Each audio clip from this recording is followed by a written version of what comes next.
Your unique story, our global audience. Global One Media. Welcome to Global One Media's exclusive series as we host company executives who are sharing insights into their unique journey and why you should take interest. I'm your host, Ashley Berry, and we are thrilled you're joining us. We're welcoming Greg McCunn, Noram Lithium's new CEO. The Canadian-based junior exploration and development company is focused on advancing its Zeus Lithium Project to production in Nevada. They're listed on the TSX Venture Exchange as NRM, the OTCQB as NRVTF, and the Frankfurt Exchange as N7R. Greg, thank you so much for being here today. Thank you very much for having me. So I saw this force in the green energy revolution.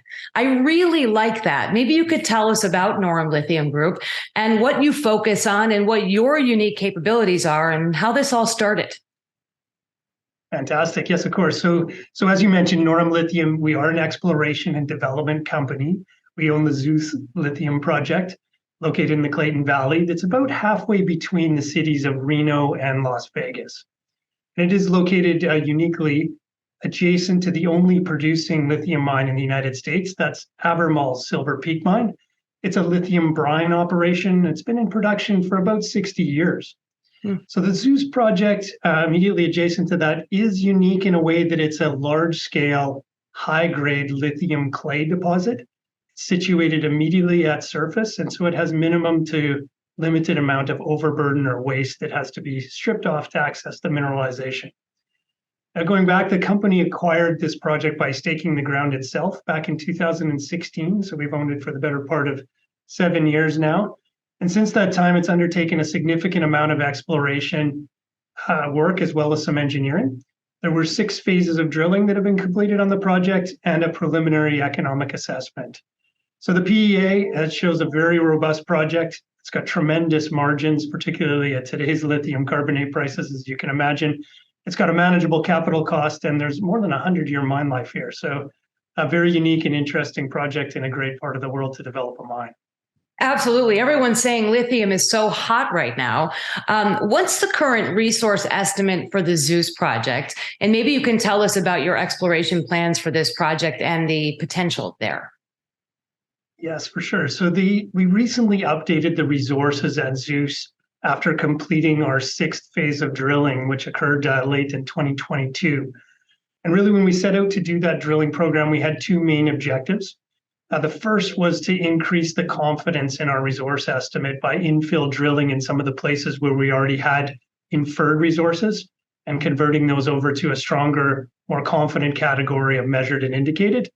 And we also planned some step-out drilling to try and expand on our already fairly significant resource base. And as you would have seen in the release, the program was successful at both of those. We now have over 1 billion tons of measured and indicated resources here that grade just over 920 ppm lithium. So most people measure the contained metal here in a unit called LCE, which is a lithium carbonate equivalent. We've got 5.2 million tons of LCE in measured and indicated resources. As well, some of that step-out drilling did expand and include now some more inferred resources, another 1.1 million tons of LCE. So globally, when you put that together, that was a 10% increase in LCE content over our last resource update. So we not only improved the confidence, but we also expanded the resource base.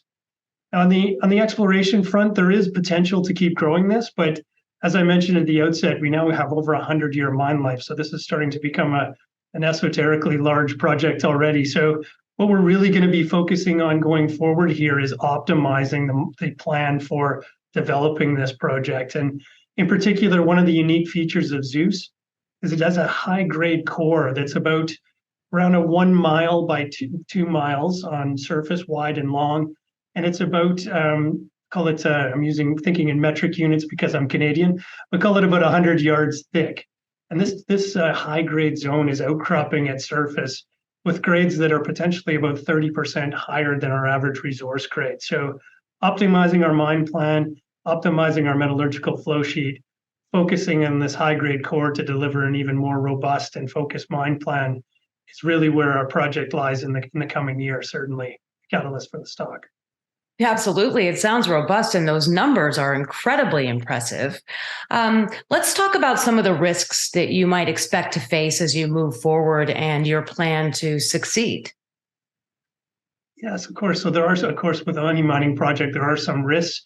We're in a good jurisdiction here, so we understand things like permitting. But two of the biggest risks that we're facing will be the process flow sheet and, of course, obtaining a sustainable water supply for the operation. So we're making some significant steps here in 2023 to address both of those concerns. Maybe I'll start with the metallurgy and the flow sheet. I'm a metallurgist by myself, by background. I've spent most of my career working in extractive hydrometallurgy and dealing with leaching and purification, similar flow sheets to what we have here to recover lithium carbonate from these clays. But we are putting these unit operations, which are known, they're not novel, but we are putting them together in a new way. So right now, this has only been proven at the laboratory or pilot plant scale testing. It's yet to be completed on a commercial scale. So it is important that we continue to de-risk these and make sure that this upcoming round of metallurgical testing, which we have planned, should go a long ways in really proving up the flow sheet, as I said, of known unit operations, but putting it together properly and getting that engineering right. And then, of course, water, like everywhere in the world right now, water is a very important resource in Nevada. And we are currently looking at various options to bring the water supply to the project. I'm very confident that we're going to have a solution to this in the coming year, but it is going to take some work, and in particular, some work on hydrogeology. And so we've really been strengthening up our technical team, as you may have also seen in recent news releases, adding skills in these critical areas of metallurgy and hydrogeology to make sure that we de-risk the project as we go forward here in our program. So I'm curious, you're mentioning the water. Maybe you could break that down a little bit. Obviously, in Nevada, it's a lot of it's desert area. Talk a little bit about the significance of the water. Why is that so important, say, for somebody who doesn't quite understand how this works? Yeah, so the mining operations and lithium operations are no different than most mining operations do require water to be added to the ore as it's being dug out to process it properly. And so there's a consumption of water that has to happen here, relatively minimal for the lithium project compared to some other, say, types of operations, like for gold, for instance.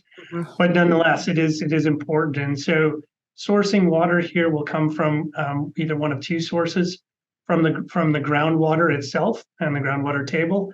And there is a basin the project is located in that has a certain, as you'd expect, a recharge rate calculated by the water engineers for the state of Nevada.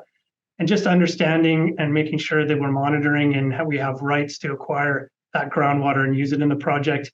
It requires a process and a study to go through.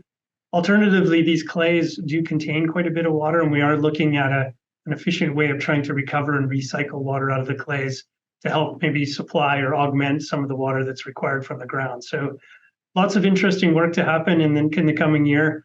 But this is, as you say, a very important strategic project for the country and obviously for the company. And we're confident we'll find a good environmentally sound solution to supply water to the project. Yeah, fantastic. And that idea of green and recycling is just terrific, very admirable. Maybe you could give us a brief overview of your capital structure and your financial position as we speak. Yes, of course. So as you mentioned at the outset, Noram does trade on the TSX Venture Exchange under the symbol NRM. It's a fairly tightly held capital structure. We have about 89 million shares outstanding. So looking at our market capitalization, I think just before we recorded this call, we were trading at about a Canadian $72 million market cap. Mm-hmm. About 12% of the stock is held by management insiders. We do have also one strategic shareholder who owns about 16% of the stock. So again, fairly tightly held share structure. And we're fairly well financed. We've got cash at the end of 2022, of approximately Canadian $14 million and no debt. So we are well positioned to deliver on this de-risking program, which I've outlined here with our current treasury in place. Fantastic. Definitely well positioned, I would say, with that capital. Any other developments, Greg, that investors might be interested to hear about? Yeah, absolutely. I think this is really going to be a very interesting year for Noram, and really the lithium macro environment is supporting that as well. So I think the timing is coming together nicely. We are focusing on, there's going to be a number of really key catalysts for the company, which are coming up here in 2023. I think first and foremost is this concept of optimizing the mine plan. We talked about the high grade core of the Zeus deposit. There's a real potential here to make our project more robust even than it was in the preliminary economic assessment, looking for an optimal capital strategy, making the project smaller, starting with higher grades, more financeable for a company like Noram. And really what we're trying to do here is make the project the most robust, generating the best return on invested capital for our shareholders.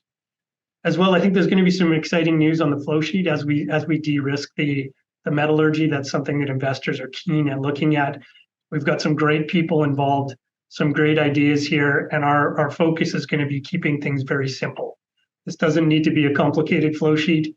We're going to make it as simple as we possibly can as we move through the de-risking, and I think that will really catalyze for some investors who've been watching this story, waiting for that de-risking to happen. And then ultimately, we'll be wrapping this together with the water solution that we talked about as part of a pre-feasibility study. So again, just providing a more detailed and competent level of engineering for the project. It'll really set the table for us to start to move forward into permitting and all the things that go into building a mine here in a great place in Nevada. Sounds like 2023 is off to a great start for Noram Lithium with their new CEO, Greg McCunn. What a pleasure it was speaking with you today. Thank you so much for sharing your unique story with us. And we at Global One look forward to sharing updates about your great work with our audience. Thanks again for having me, Ashley.